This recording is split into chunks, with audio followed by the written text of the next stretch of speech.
Jo vaig començar al sector de la informàtica amb un grau mitjà. Quan vaig acabar l'ESO volia en un principi anar a una carrera, una enginyeria o a matemàtiques, però pel moment en què estava meu personal no m'anava a treure el batxillerat amb les notes que necessitava. Llavors a casa el meu pare em va dir tu el que hauries de fer és provar coses i veure si realment t'agrada això i què millor que una formació professional. I d'aquí vaig decidir fer el grau mitjà de Sistemes Microinformàtics i Xarxes. Jo he estudiat a l'Institut Tecnològic de Barcelona, que és un institut especialitzat en FP. I ja coneixien aquests premis i em va venir l'Alberto i em va dir ets una candidata per a aquests premis i et volem presentar.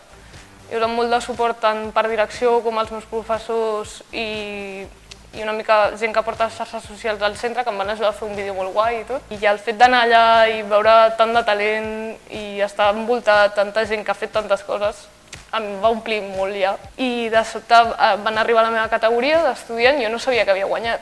I van dir el meu nom. I jo estava allà que no m'ho creia. Jo crec que el més important és provar i trobar el que t'agrada.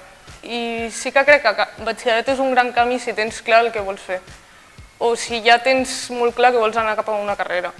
En el cas de no saber, jo crec que és molt millor provar 40 famílies professionals diferents i equivocar-te.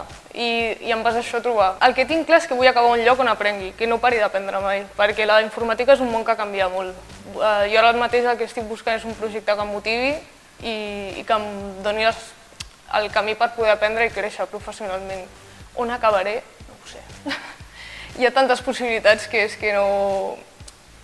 Acortar mires em costa molt. Però jo és això, vull aprendre, seguir estudiant per la meva compte, aprendre dels altres, compartir i crear alguna cosa realment important per la societat.